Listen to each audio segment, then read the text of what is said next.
नमस्कार मित्रों, अपन दर्पणों से संबंधित काफ़ी सारी चीज़ें अपन जान चुके थे, जिनमें उनमें प्रतिबिंबों का बनना एक महत्वपूर्ण पार्ट था, वो अपन जान चुके थे। अब अपन इसमें जानेंगे दर्पणों के उपयोग, यूजेस ऑफ मिरर्स। दर्पणों के उपयोग एक ऐसा टॉपिक है जो कि जनरल साइंस के रूप में जहाँ पर भी ये चैप्टर सिलेबस में होता है वहाँ इसमें से ये क्वेश्चन आ ही जाता है, फिर चाहे वो SI का एग्ज़ाम हो या LDC का एग्जाम हो, सभी एग्जामों में इसमें से अक्सर क्वेश्चन पूछ लिया जाता है। तो दर्पणों के जो उपयोग हैं वो निर्भर करते हैं उनसे बनने वाले प्रतिबिंब कैसे हैं, कि समतल दर्पण से किस प्रकार के प्रतिबिंब बनते हैं, अवतल दर्पण से किस प्रकार के प्रतिबिंब बनते हैं, उत्तल दर्पण से किस प्रकार के प्रतिबिंब बनते हैं। उन प्रतिबिंबों के गुणों के आधार पर ही इन दर्पणों के उपयोगों की अपन चर्चाएं करेंगे। तो देखिए, अपन जो टॉपिक हम डाल रहे हैं वो है दर्पणों के उपयोग।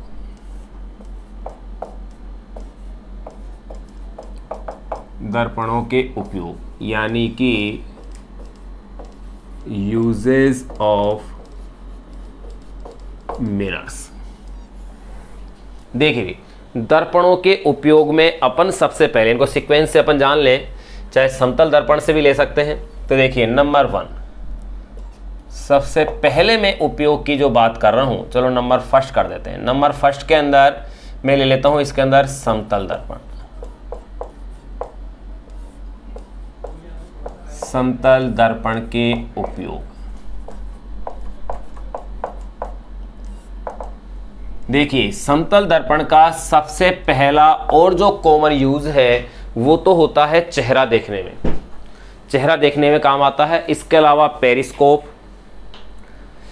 पेरिस्कोप के अंदर भी समतल दर्पण का उपयोग होता है। तो यहां अपन इन यूजों को लिख लें तो नंबर फर्स्ट जो इसका उपयोग लिख रहे हैं अपन वो है चेहरा देखने में।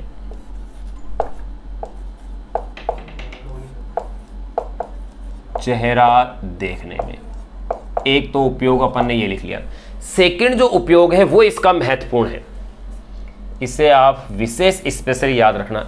एक तो इस समतल दर्पण का उपयोग होता है सेक्सटेंट नामक उपकरण में।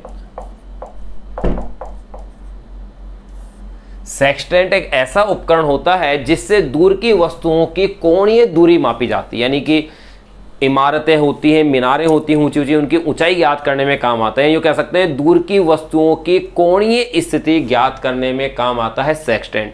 और ये किस सिद्धांत पर आधारित था ये अपन पढ़ चुके थे पिछले लेक्चरों में, कि अगर आपतित प्रकाश की किरण की दिशा को नियत रखते हुए दर्पण को अगर थीटा कोण से अपन घुमा देते हैं समतल दर्पण को, तो मैंने यहां आपको बताया था कि परावर्तित किरण 2 थीटा कोण से क्या होती है, घूम जाती है। उसी सिद्धांत पर यह कार्य करता है। और इसका यूज मैंने क्या बताया अभी आपको, कि दूर की वस्तुओं की कोणीय दूरी इसकी सहायता से क्या होती है, मापी जाती है। तो एक तो उपकरण है सेक्सटेंट, ये आपको नाम याद रखना है क्योंकि डायरेक्ट क्वेश्चन आता है कि सेक्सटेंट में किस दर्पण का उपयोग होता है। फिर दूसरा जो अपन उपकरण ले रहे हैं वो है कैलाइडोस्कोप।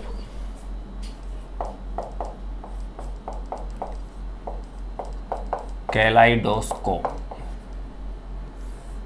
इसके अंदर भी समतल दर्पण का ही उपयोग होता है। कैलाइडोस इसको बोलते हैं बहुमूर्तिदर्शी, यानी कि कई प्रतिबिंब बनते हैं इससे।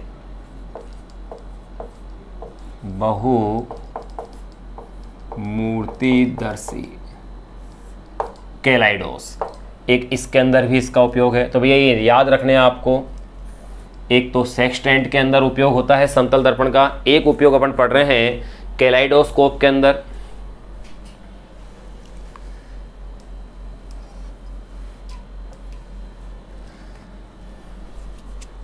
सेकंड अपन ने लिखा था इसमें कैलाइडोस्कोप।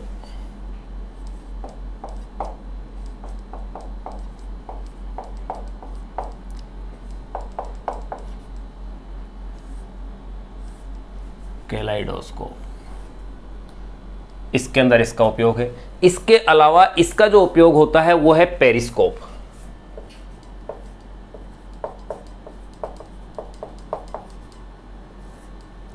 तो यहां आपको ये याद रखना है कि समतल दर्पण किस किस उपकरण में काम आता है, सेक्सटेंट में, कैलाइडोस्कोप में और पेरिस्कोप जैसे प्रकाशीय उपकरणों में।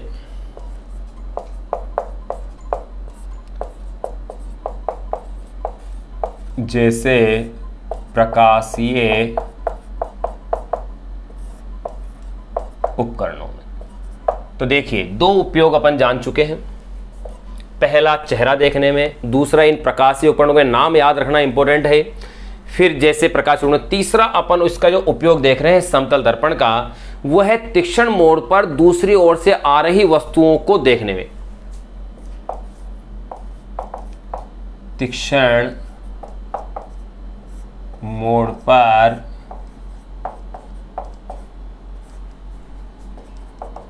दूसरी ओर से आ रही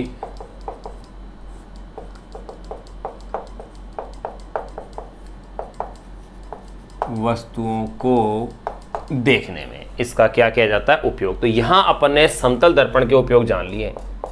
नंबर सेकंड, अब अपन उपयोग जानेंगे इसमें उत्तल दर्पण के। उत्तल दर्पण के उपयोग कि उत्तल दर्पण का यूज कहां कहां है। तो देखिए उत्तल दर्पण से जो प्रतिबिंब बनता है वो छोटा बनता है, आभासी और सीधा बनता है। तो इसका एक उपयोग ऐसा है जो कि एसआई के एग्जाम में पहले पूछा जा चुका है। इसके अलावा एलडीसी एग्जाम और जो अदर जो बैंकिंग वगैरह के एग्जाम है, एसएससी सीजीएल वगैरह, उन सब के अंदर ये पूछा जा चुका है कि वाहनों में जो साइड मिरर होता है जिसकी सहायता से पीछे का अपन जो ट्रैफिक देखते हैं, उस पीछे के ट्रैफिक को देखने के लिए किस दर्पण का उपयोग होता है। तो वहां ये दर्पण होता है साइड मिरर के रूप में उत्तल दर्पण, यानी कि कॉन्वेक्स मिरर।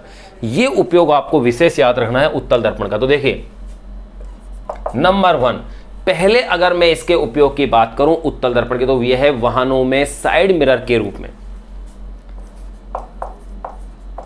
वाहनों में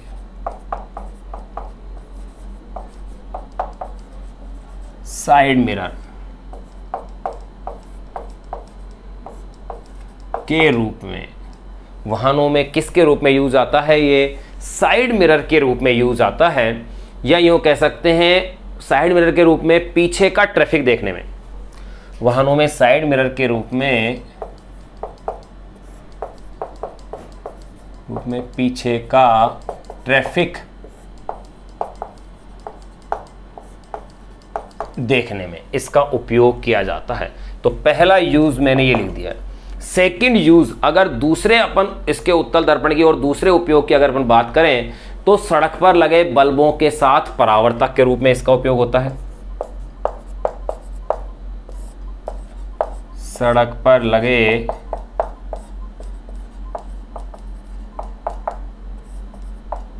बल्बों के साथ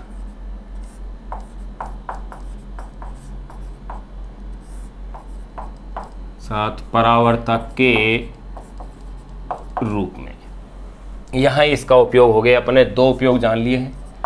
तीसरा उपयोग अगर अपन इसकी और बात करें तो देखिए भाई, इससे प्रतिबिंब कैसा बनता है, छोटा बनता है। इसका मतलब यहां इसे सजावटी कार्य में भी काम में लेते हैं, यानी डेकोरेटिव पर्पज में काम आता है। और सजावटी दर्पण के रूप में आपने इसको देखा हो, इसका सबसे अच्छा एग्जाम्पल है आमेर, यानी जो जयपुर के अंदर है, आमेर के शीश महल में। वहाँ छोटे छोटे उत्तल दर्पण छत में दीवारों पर लगे हुए हैं, जिसमें कि बहुत सारे प्रतिबिंब के रूप में दिखता है, बड़ा ही खूबसूरत वो दिखता है। तो यहाँ अपन यूँ कह सकते हैं सजावटी दर्पण के रूप में भी इसका क्या किया जाता है, उपयोग होता है। तो तीसरा अपन लिख रहे हैं सजावटी कार्य में, यानी फॉर डेकोरेटिव पर्पज कह सकते हैं अपन सजावटी कार्यों में।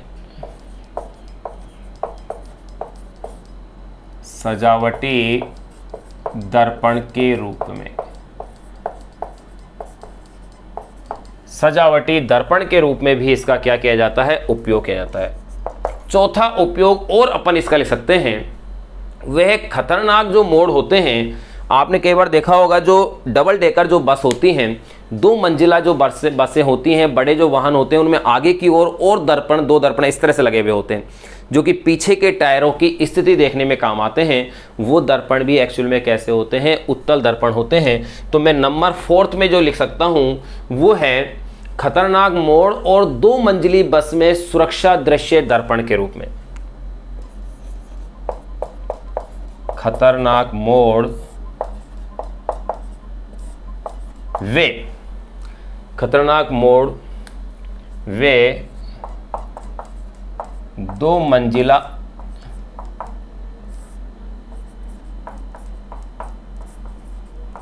बसों में, खतरनाक मोड़ वे 2 मंजिला बसों में सुरक्षा दृश्य दर्पण के रूप में, बसों में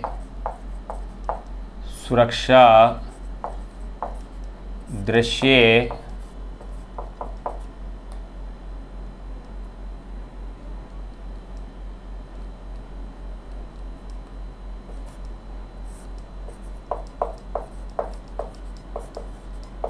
सुरक्षा दृश्य दर्पणों के रूप में।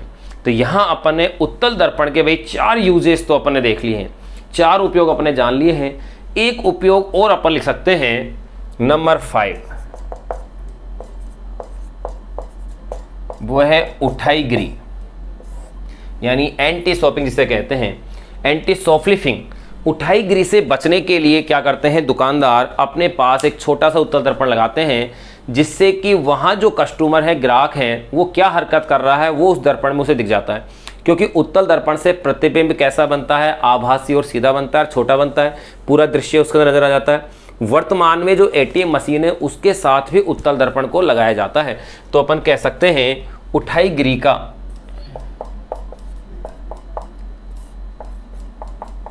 पता लगाने वाली युक्तियों, उठाईगिरी का पता लगाने वाली युक्तियों में। साथ में अपन ये भी लिख सकते हैं वर्तमान में एटीएम मशीन के साथ भी इनको प्रयुक्त किया जाता है।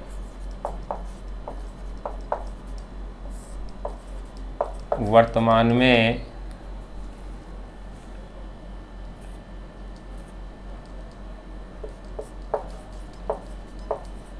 एटीएम मशीन के साथ भी, ताकि जो एटीएम मशीन पे जो भी अपनी कैश विड्रॉल कर रहा है या जो भी कुछ काम कर रहा है, जो भी कोई जानकारी ले रहा है, ताकि पीछे उसके पीछे जो व्यक्ति है उसकी हरकतें उसे पता चल जाएगी वो क्या कर रहा है, क्योंकि छोटा सा मिरर वहाँ लगा हुआ है। तो देखिए यहाँ अपन ने उपयोग जान लिए हैं समतल दर्पण के, फिर अपन ने जान लिए हैं उत्तल दर्पण के। अब नंबर 3 अपन जान रहे हैं अवतल दर्पण के उपयोगों को। अवतल दर्पण के उपयोग,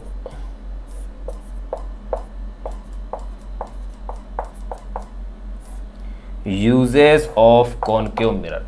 देखिए अवतल दर्पण के यूजेस अपने पास सबसे ज्यादा आएंगे। क्यों? क्योंकि इससे इमेज की जो वैरायटी है, यानी कि भी वो कह सकते हैं प्रतिबिंब के जो प्रकार है वो अपन को ज्यादा प्राप्त होते हैं। कैसे? इससे छोटा प्रतिबिंब भी प्राप्त कर सकते हैं, इससे बड़ा भी प्राप्त कर सकते हैं, इससे बराबर का भी प्राप्त कर सकते हैं, इससे वास्तविक प्रतिबिंब भी प्राप्त किया जा सकता है, और इससे उल्टा और वास्तविक, आभासी और सीधा, यानी कई प्रकार के प्रतिबिंब अपन इससे प्राप्त कर सकते हैं। इसी कारण से इसके यूजेस भी क्या होंगे, ज्यादा होंगे। देखो नंबर 1, पहले अगर मैं इसके उपयोग की बात करूं तो ये उपयोग होता है टॉर्च,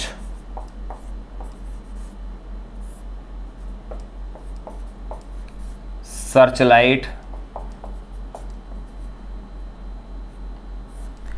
टॉर्च, सर्चलाइट और वाहनों के अग्रदीपों यानी हेडलाइट। सर्चलाइट वे वाहनों के अग्रदीपों, अग्रदीपों कह दें, या इसे ही अपन कह सकते हैं हेडलाइट्स। जो वाहन की जो हेडलाइट्स हैं उसके अंदर इसका क्या होता है, उपयोग होता है। चलो लिख देते हैं।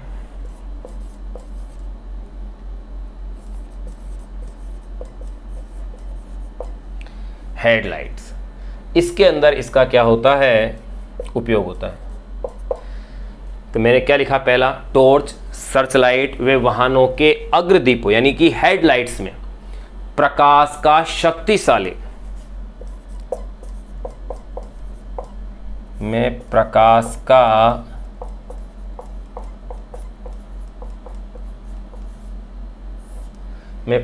का शक्तिशाली समांतर किरण पुंज प्राप्त करने में, प्रकाश का शक्तिशाली समांतर किरण पुंज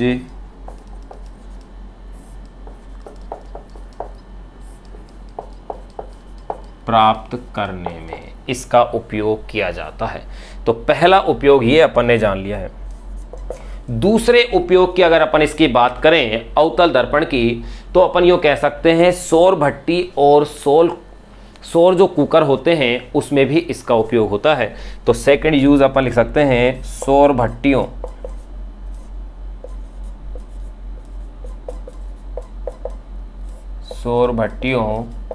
वे सोलर कुकर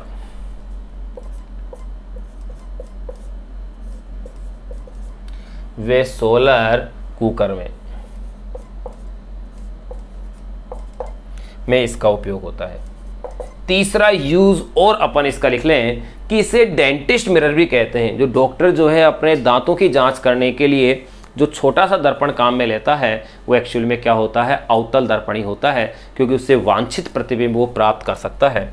तो अपन कह सकते हैं इसे डेंटिस्ट मिरर के रूप में इसका उपयोग होता है।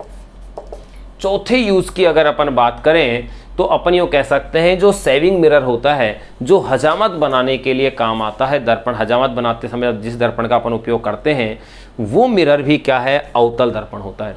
या इसके अलावा एक बात और अपन कह सकते हैं, सेविंग मिरर के रूप में तो ये यूज हो ही रहा है, इसे अपन मेकअप मिरर यानी श्रृंगार दर्पण भी कहते हैं। ध्यान रहे, उत्तल जो दर्पण था इसको डेकोरेटिव मिरर कहा था यानी सजावटी दर्पण, और इसे अपन कहते हैं मेकअप मिरर यानी श्रृंगार दर्पण। महिलाओं के पर्स के अंदर जो दर्पण मिलेगा वो दर्पण वास्तव में कौन सा होगा, अवतल दर्पण ही होगा। तो अपन नंबर 4 अपन यूँ कह सकते हैं कि सेविंग दर्पण के रूप में अपन इसे क्या करते हैं, यूज करते हैं, यानी इसे कहा जाता है सेविंग मिरर, या इसे अपन कह सकते हैं हजामत दर्पण, यानी इसे सेविंग मिरर यानी हजामत दर्पण के रूप में अपन इसे क्या करते हैं, काम में लेते हैं। या यो भी कह सकते हैं एवं इसे ही कहते हैं अपन मेकअप मिरर अर्थात श्रृंगार दर्पण।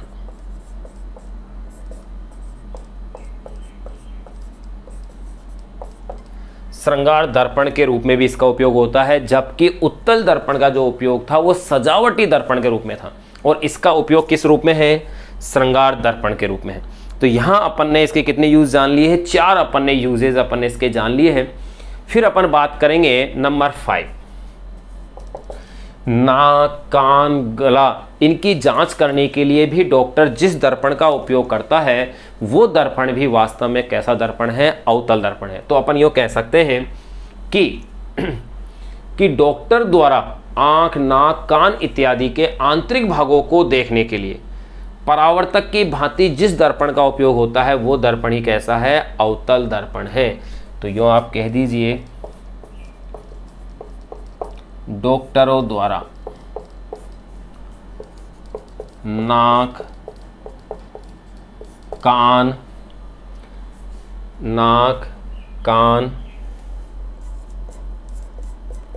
गला इत्यादि के आंतरिक भागों